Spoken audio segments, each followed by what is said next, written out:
I don't mean to keep bringing up OnlyFans. No, I do. I see. Like I've said, it's a small business. I was thinking of the. I'd followed this female rapper, Little Debbie. You don't know her. She's attractive, very attractive. But I remember following her on OnlyFans, and she had her pair of her panties for sale. You could like bid on it or something. And for a while back then, I was kind of into collecting trinkets like that, and I thought maybe I would get them. But then I started thinking, where am I gonna display a pair of used panties?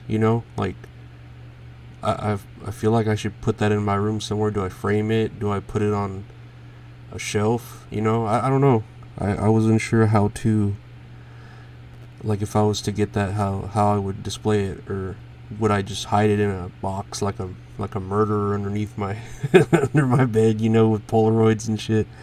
But yeah, I ended up passing on that. I did get like a autograph picture from her though, that like a lewd photo. It was very nice, very tasteful, right?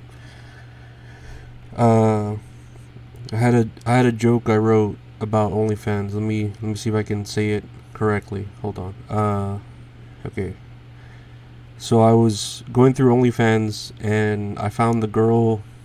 I was looking for celebrities and I found the girl who played that possessed girl in The Ring.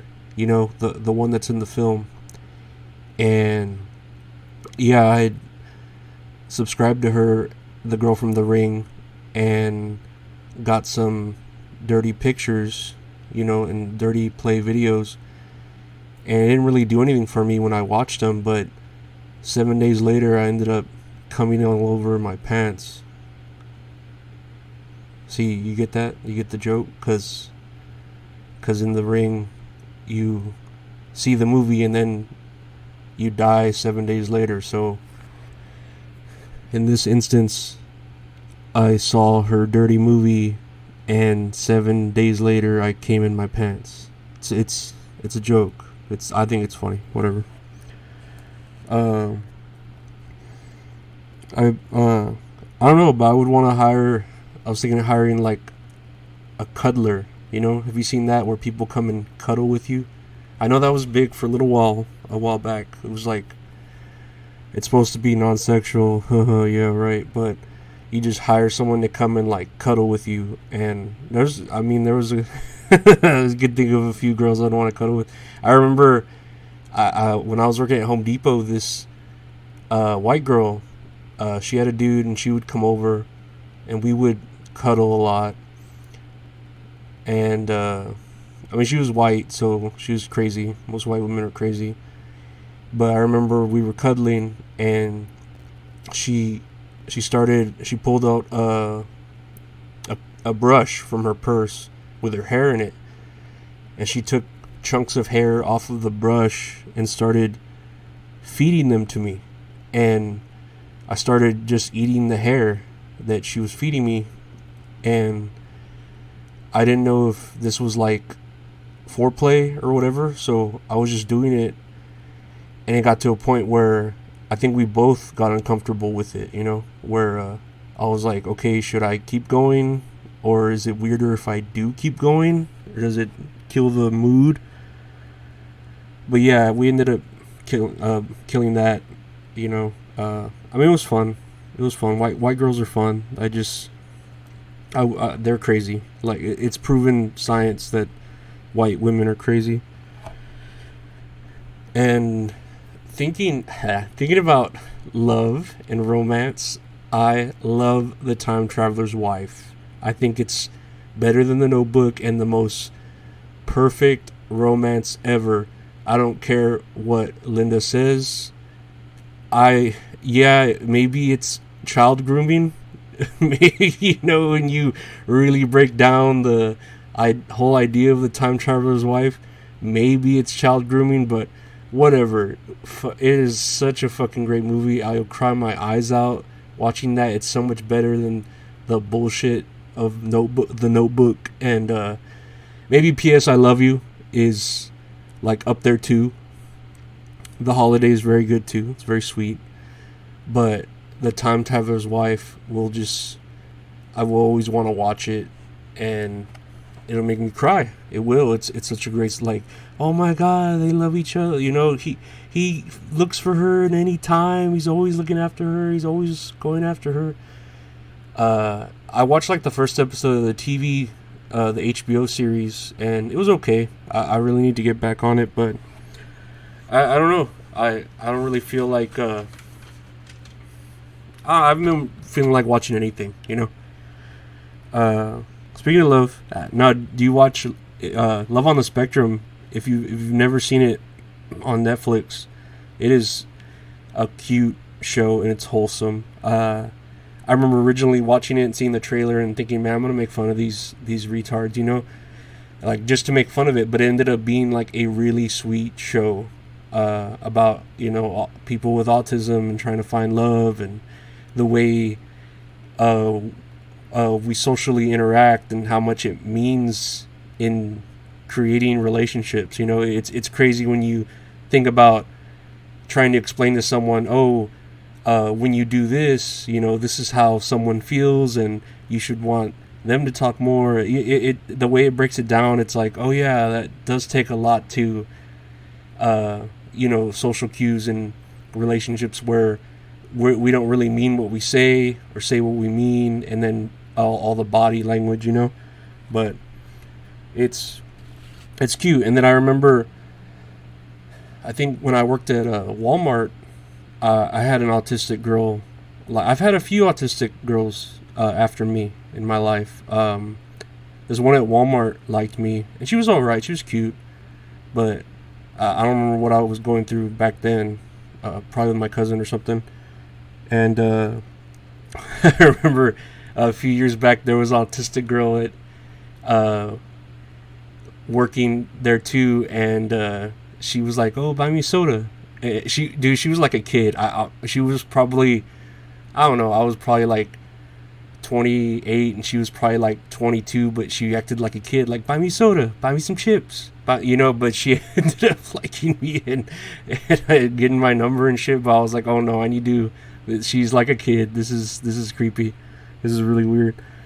And then I remember, this is something to do with autistic people, but when I was in college for a little while, I went out with a girl that was like very Mexican, like a very, very Mexican girl, like from Mexico, knew Spanish and shit. I don't know if she was from Aguascalientes or whatever, but I remember hanging out with her, and when she would raise her arms, she had like some hair under her pits, you know, and I didn't really mind that, you know. It really wasn't bad. Again, we were young. I don't know how old I was, but she was probably like 3 years younger than me.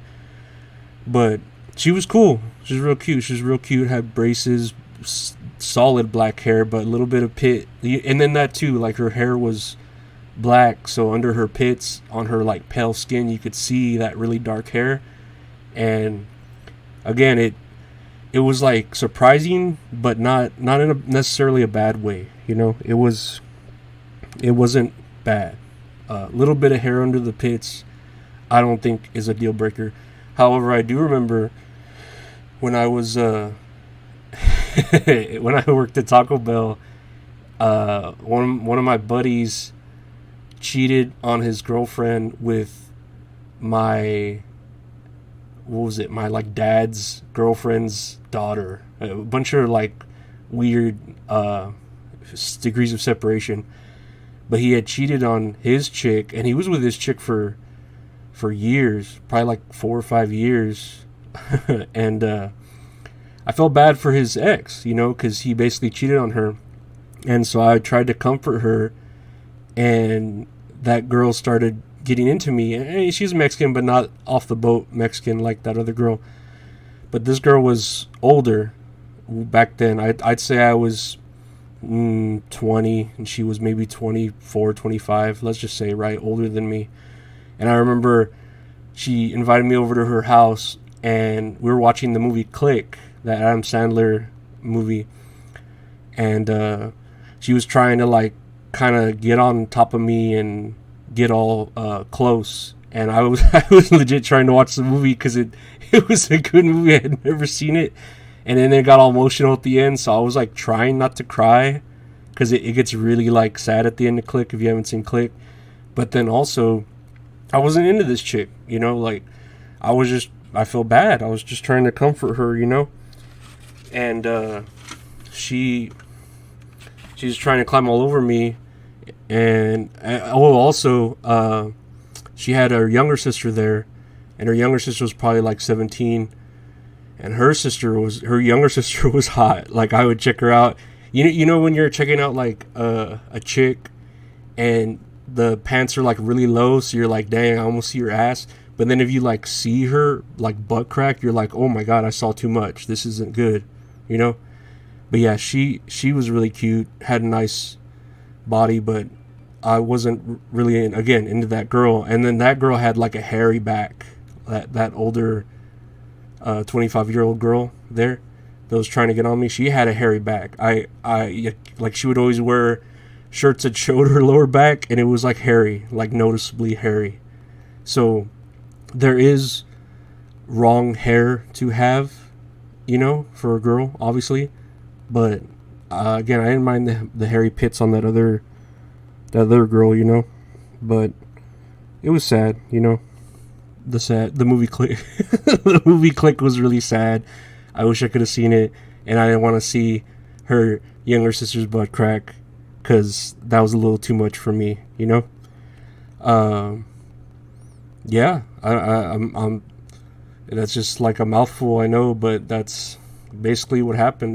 Those were the good old days. Those days back in Taco Bell when I could just fucking open up the ceiling of the roof, and me and the guys would throw fucking raw flatbreads at the McDonald's next door, or we would fucking trade with a golden chick all this fucking burritos and shit, you know. We would get all these burritos for them, and then they would trade us all these golden tenders, and I would always get the fucking chicken salad from there, because that chicken salad was made with, like, crack or something. The sweet tea too was fucking good. But fuck that guy who owned the golden chick over there in town. He was a piece of shit. Fuck that dude. I don't, white piece of shit bitch. But yeah, you know, I hope my conversation helped you get through life a little bit, you know. Understand that and this might be true still, I'm pretty sure white women are crazy, Mexican women might be hairy, but that's not always bad. It's not always bad. And you know, just go eat more Taco Bell. Taco Bell's great. Keep it in business, because man, like, Mexican food is the best. Even if it is shitty ass Mexican food, it's still the fucking best. And the dollar menu there, man, that is a deal. Don't ever sleep on Taco Bell's dollar menu. It is of good value. But yeah, go buy something. Go to Taco Bell right now. Go. Thank you.